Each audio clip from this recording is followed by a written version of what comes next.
The device you're seeing here is the Avaya J179, but really the things we're going to talk about would be applicable for not only the J179, but also the J169 and the J139. On the bottom right-hand corner of the display, you can see we have a speakerphone button. When you press that, pretty obvious, it's going to launch your or turn on your speakerphone. Press it again, you'll turn your speakerphone off. You can also just start dialing, and you can see that it's going to automatically activate that speakerphone for me. Located above that, we have a headset button. There is a headset port on the back of the phone. It has an icon on it that looks just like this icon. And basically when I press that, it's going to send that dial tone out to my headset. Press it again, it will turn that off. If you have a wireless headset, by pressing the button on your wireless headset, it'll automatically turn this button on and off for you. If I happen to be on a speakerphone call and I press one of my volume control buttons, it's going to adjust the volume of my speaker. If I have the handset to my ear, that's going to control the volume I hear in the handset. And when the handset is idle like it is right now, it's going to control the ringer volume. Located below that, we have a mute button. So if I was on a speakerphone call, for example, and I hit that mute button, anytime you see that button lit up blue, that's muting your microphone. So basically you can still hear the caller, but the caller would not be able to hear you. And you can certainly use that button when you are active on the handset or if you're on a headset call. The dial pad is pretty obvious, right? That's what we're going to use to make our phone calls. Most systems do require the use of a dial-out code. Generally that code is either an 8 or a 9. That just indicates to the system that you are looking to make an outbound call. You can check with your system administrator. They should be able to let you know if a dial-out code is required, and if so, what button is programmed as that dial-out code. Internally, obviously, you can just dial the extension number of the person you want to reach without the need to dial a dial-out code. Moving on up, we've got a contacts button here. When I press this contacts button, it's going to launch the contact menu on the display. And you can see up here it's showing me that I'm currently viewing all the contacts available on this device. I've also got a left and right arrow button visible that are telling me that I can use my left and right buttons here to see more pages of information. So if I hit my right button, I can see just my personal contacts. Right button again, all my external contacts. These would be system-wide speed dials programmed in the system. Right button again, just my users. Right button again, I've got my groups. And now we're back to all the contacts on the device. Now I can certainly use my up and down arrows to scroll and see different people on the system, or I can use my dial pad to search this as well. So if I were to hit C-O-N, you can see it's matching to anything that has that as part of the name. So I'm getting the conference room, computer room, and the basement computer.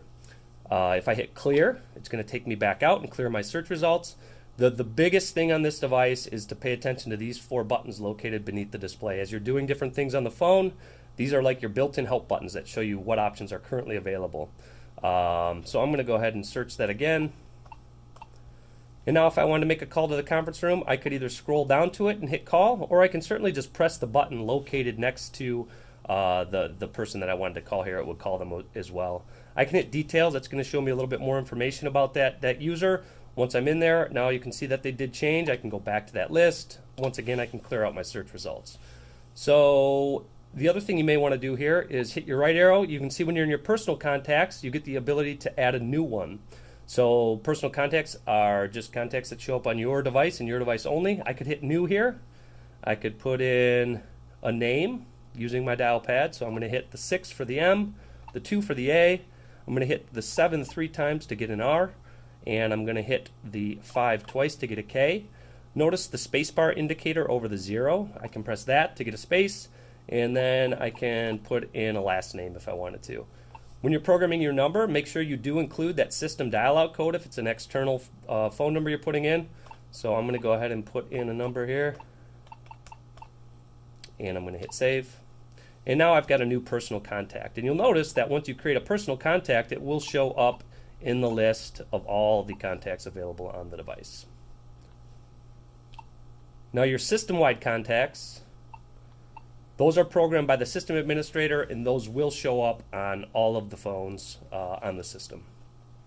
You may notice me hitting this button. This button takes me back out to my main screen. So anytime you press that, if your display, you just want to get back to your main button screen, you're going to hit this. It brings you back. I like to think of it as a home button. That's what this button is going to do for you. All right, moving on. Over here, we've got our caller ID log button. So if I press that, it's going to launch the caller ID log on the device. Again, I've got a left and right arrow button that are showing me there's more pages of information available. Right now, I'm seeing all my caller ID history. If I hit my right arrow, I'm just going to see my missed calls. Right arrow again, my incoming calls. One more time, I get my outgoing calls, and then back to that main caller ID log list. Again, paying attention to these buttons, I can see that there are more options available. I can hit details. It's going to show me the time, the date, and the duration of that call. I can hit call. It'll call that number back. I can hit delete to remove that entry from my caller ID list. One other thing that's kind of nice in here is you can hit more, and you can hit plus contacts. So for instance, let's say you had a missed call from somebody, and you wanted to take their name and their phone number from that caller ID log and add it to your personal contact list. You could go to that call, you can hit plus contact, and it's going to grab that name and that phone number and allow you to modify it if needed. So I could go in here and drop a 9 in front of the number and then save it. And now if I go back to my personal contacts, you can see that it took that name and it brought it right into my personal contacts.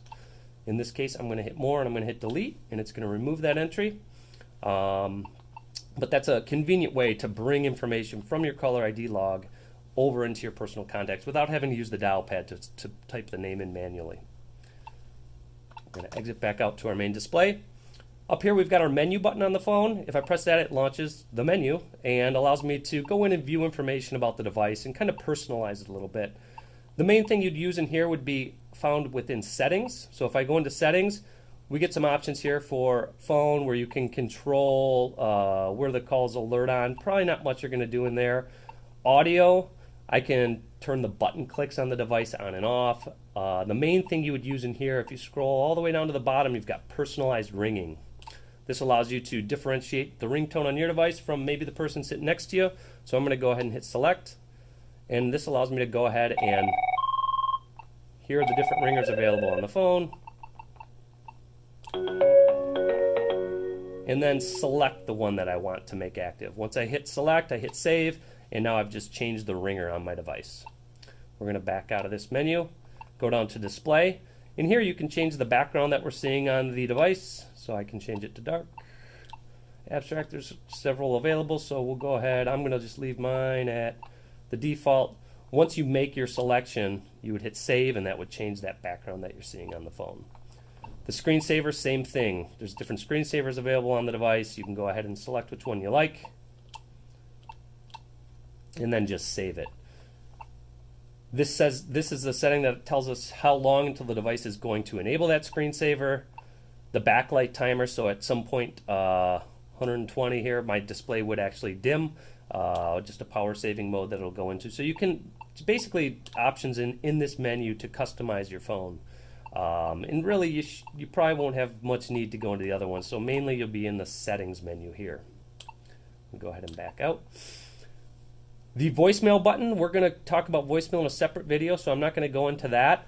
That pretty much covers the buttons down on the bottom of the display here. Again, you've got your speakerphone, your mute button, your volume controls, your dial pad, your caller ID log, the menu button on the phone, the contacts button, and this is our home button that just gets us back out to this main display. You can see when a call is ringing into my device, I get some options down here. I can hit answer to answer it. I can hit 2VM to send that caller into my voicemail box. I can hit ignore to silence my ringer. I can also answer the call by just pressing my speakerphone or lifting the handset. Once I have that call connected, I can use my hold button here to put that call on hold. You'll see when I hit the hold button that a call appearance button is flashing, and I can simply press that button again to be reconnected to that caller. If I want to bring additional parties onto this call, I can use my conference button. So I have one call connected here. I want to bring a second party on. I hit my conference button. Notice it automatically puts my first caller on hold and gives me dial tone on my B call appearance button. I can now dial up my next party. Once I have them connected, this could be an internal call or an external call. I just hit my conference button again, and now I have 3 parties connected to my call. To bring another member onto this call, conference again, dial up my next party. Again, can be internal, external, doesn't matter. And I'm going to hit conference. And now you can see that I have 4 people connected to my call. If I wanted to now, I could hit this details button. It's going to show me information about all the different members on this call and give me the ability to control some things on the call as well. So I can use the mute button to mute that person so they could still hear us. We would not hear them. Press it again and it's going to unmute that caller. I can press drop to remove people from the call, and I can hit add to add people to the call. So if I hit the drop key here, we just remove that member from the call, and you can see now we have 3 people connected to our conference call. Back's going to bring me back out to my main display, and really that's conference calls. Just go ahead and add as many members here as you need, and you're good to go. So we're going to end that and get another call going.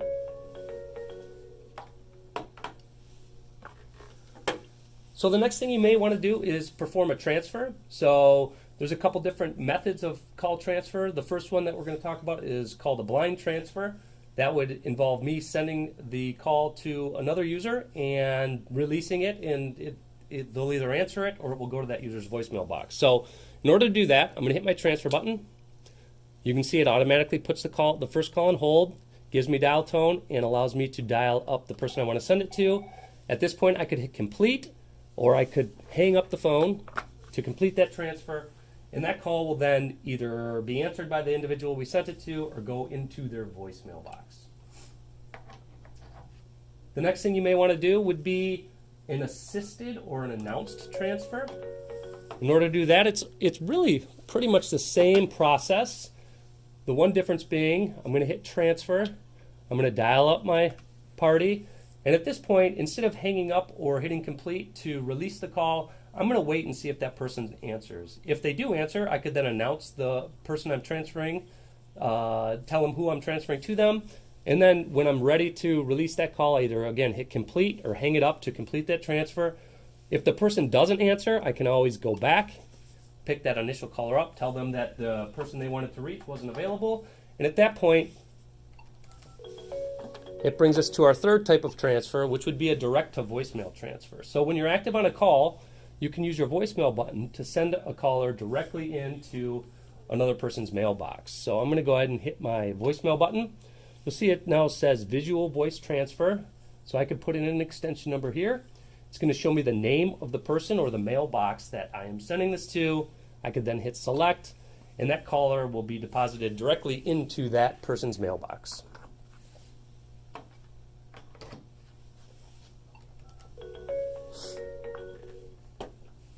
So we talked about hold, conference, and transfer. Drop obviously just hangs up the call, right? No different than me hanging up the handset. The other thing you may want to do is, if programmed on your system, is park the call. So when you put a call on hold, it's available at your phone and your phone only. So it's a local hold. Now park buttons are, I like to think of them as global holding zones. So I could now hit a park button, and you can see that park 1 is flashing on my phone, and it would be flashing on any other phone that has that park button programmed on it as well. So you could maybe do a page or call somebody up or find the person that call is for and tell them that they have a call parked on 1. They could then walk up to their phone, hit their park button. It's going to show them who's parked there, and then they can hit the connect button to pick that call back up. So it's a convenient way to move phone calls around the system. Hold certainly works great if you just need to put somebody in hold and pick it back up locally, but if you need to move that call to a different person, that park button can be very useful to do that. So those are call handling basics. Again, you have hold, conference, transfer, and park. Let's talk about some of the other buttons you may see up on the display of your phone. The first one down in the bottom left-hand corner here is Do Not Disturb. If I press that, you can see it lights up to activate it. I press it again, it's going to shut it off. And when Do Not Disturb is enabled, basically if somebody calls me, it's going to send them right into my mailbox. The phone will not audibly alert.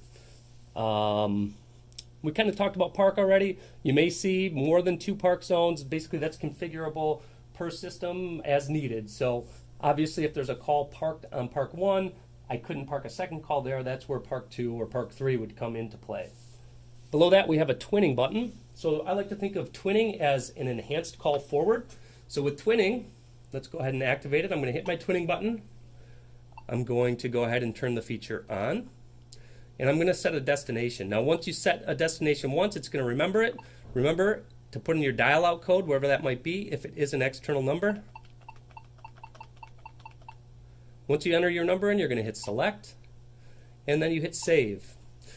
Once you hit save, you're going to see that light up, and that means twinning is enabled. And what twinning will do, mainly it's used to bridge a call between your desk phone and your mobile phone. You can twin to other numbers, but most common thing would be to twin to your cell phone. So if you were to call my device right now, it would ring at my desk. It would also ring at my twin device, my mobile phone, and allow me to answer the call in either location.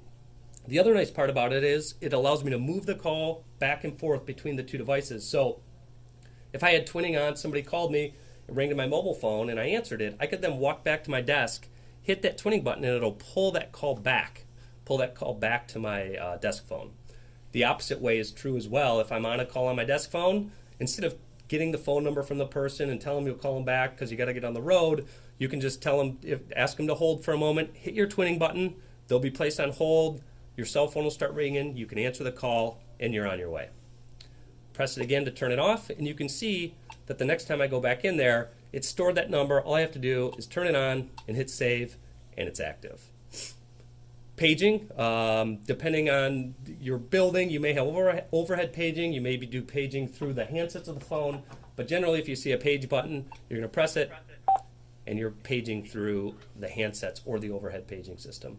Some paging systems do require a zone code, so you'd need to speak with your administrator and find out how that paging is configured in your environment. If I hit the right arrow when I'm at my main display here, it brings me to another page of buttons. So some things you may see up here, we've got some user appearance buttons. So those buttons basically allow you to do one-touch dials. So I'm going to hit this one, and it's going to ring this device. So that's a one-touch dial.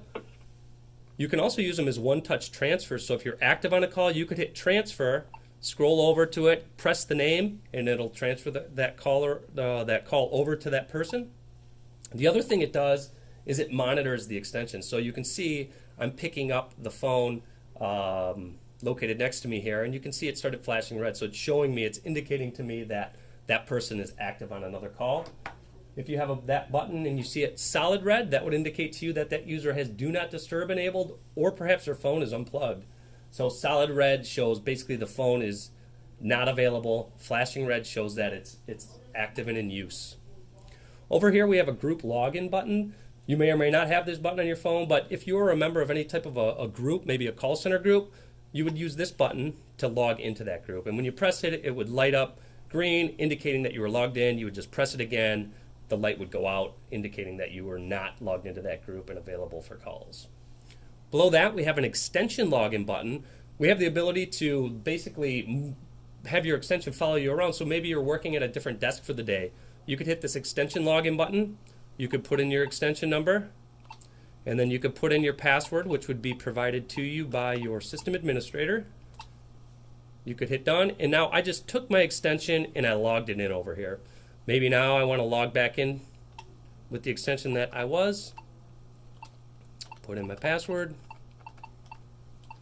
So you can see it's just an easy way to move your extension around if you're working in a different location for the day. Back to my main display here, we've got a redial button. Essentially all this button is doing is launching your caller ID log. So you can see that it is taking me in. Actually, it's just taking me to my outgoing caller ID log. So it's showing me the last several calls I made, allowing me to scroll between them and then call them or see details about that call. Status is only going to show up when you have one of your features enabled, like do not disturb or twinning. If I press that, it's just going to show me that twinning is currently enabled. Shut it off and you notice that status button goes away. The features button down here, you probably won't use that much if you have a phone with programmable buttons on it like this one, because we're taking most of the features that you need and we're giving you buttons for them to make them easy and quick to get to. On phones that don't have all those programmable buttons, this is a way that people can get in and scroll through and get to the different features available on the device. Your voicemail button is located right here. When you press that, it will launch the visual voicemail application on the device. You also up here have a voicemail indicator, which will light up red when you do have a new message waiting. The first time you go in to set up your mailbox, we actually like you to use a code that can be customized on the system, but the default is *17. So I'm going to walk you through that real quick. So I'm going to dial *17. Welcome to Avaya IP office. For help at any time, press *H. Please enter extension and # key. If you're logging into your mailbox from your own phone, you can simply hit the # key right now. If you're doing this from another location, you would need to put in your extension number. In this case, I'm just going to hit #. Enter password and # key. You'll now need to put in the password set up on your phone. This will be provided to you by the system administrator. So I'm going to go ahead and put in the default password. As you use Avaya IP office, your name will be included in system announcements that you and other people will hear. Press 1, and at the tone, please speak your name. After speaking your name, press 1 again. So I'm going to go ahead and follow the instructions provided. I'm going to press 1. Joe Folleri. Joe Folleri. To re-record your name, press 1. To approve, press #. I'm going to go ahead and approve that. Joe Folleri. 1. New. Message. At this point, I can go ahead and disconnect that voicemail session. The main thing there is just to get your name recorded on the device. That's important because if I were to call you and you didn't at least have your name recorded, I would hear the system's generic message that would just tell me the extension number that I called and that it was unavailable. At this point now, at least a caller to your extension, when they get to your voicemail, will hear your recorded name. Once you go through that initial step, you can start using your voicemail button here to access your mailbox. So we're going to go ahead and push that button. It's going to ask me for the password. This is going to be the same password we just used a moment ago. Again, should be provided to you by your system administrator. And once I put that password in, it launches our visual voicemail interface. The first thing I see here is listen, and that's my personal mailbox. And it says listen 1/0/0. That's telling me that there is 1 new message, 0 old messages, and 0 saved messages in my mailbox. So I can use my arrow pads if I want to scroll around and select things by pressing the button in the middle here, or I can simply press the button located next to whatever I want to select. So I'm going to go ahead and go into my new messages. I can see that I have 1 new message. It was left for me at 11 o'clock or 11:07 a.m. And at this point, if I wanted to, I could hit play. This is a test message for extension 555. Now, once I play that message, you'll notice my voicemail waiting light went out because I do not have any additional new messages in my mailbox, and I'm presented with some options on the bottom of the display here. I can go back out to my main inbox there. I can play it again. I can hit more, and I could delete it. I can save it. I can send a copy of it to another voicemail user, and if I hit more again, it's going to take me back to that initial menu there. So I'm going to hit back, and you'll notice after I listen to a message, it moves it to my old mailbox. So it'll sit there for 30 days. If I do not delete it, the system will automatically erase it. So if you do really want to hold on to a message, make sure that after you play it, you go ahead and hit more, hit save. Now if I go back out, you'll see it moved it to my saved messages, and it will sit there until I go in and I actually delete it manually. So now I have no new messages. So that's kind of how you manage your mailbox. Now, you may be a member of a group, and you may have a group mailbox. If you were a member of a group, you would see the name of the group listed right below listen, and then the mailbox itself for that group mailbox would work the exact same way as your personal mailbox. So if you are a member of a group, look for that. It may show the name of that group there, and that would be a shared mailbox potentially between several users. Going down, we've got message. This is not very commonly used. I'm going to talk about it briefly. This basically allows you to go into your mailbox, record a message, and send it to another voicemail user. So I can go in here. I can hit record. Hey, this is Joe. Give me a call when you get a moment. Thanks. I'm going to hit stop. And now I can hit send to. I can pick the user that I want to send it to. I can hit add. I could always add another user here if I wanted to, but if I just wanted to send this to one person, I could hit send, and I just sent that recorded message to that person. I'm going to go ahead and hit cancel at this point, and that's going to bring me back out here. So greeting, we've already recorded our name on our mailbox, which is good, but I might want the person to hear more than just my name, and I want to give them a greeting. That's where you set this. This is where you set that up. So I'm going to go into my greeting. I'm going to hit record. You've reached the desk of Joe. I'm unavailable. Please leave a message. I'm going to hit stop. If I messed it up and I want to do it again, I can hit record and record over that. If I hit listen, it'll play it back to me. If I'm happy with it, I can go ahead and hit submit, and I would be all set.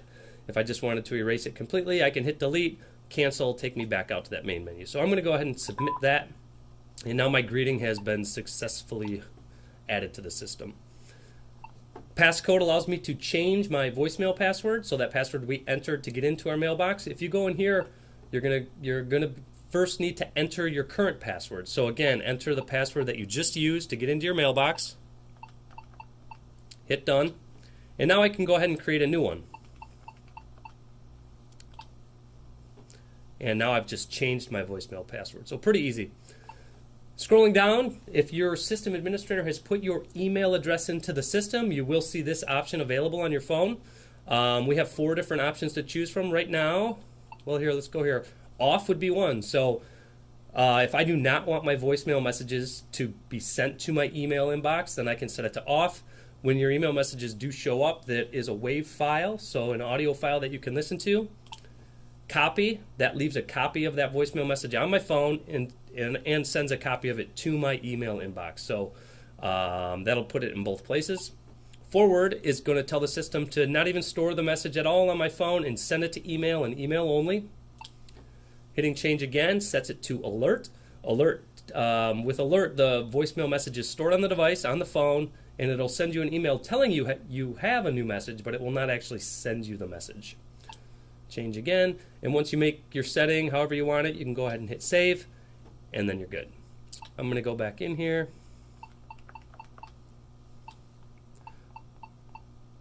The last option you'll see here is on or off for the voicemail. So you have the ability to turn your voicemail off. I would say best practice is not to shut your voicemail off. Leave it on. You know, if you're going on vacation or something, you don't want to shut your voicemail off. You still want that message to pick up and take that message for you.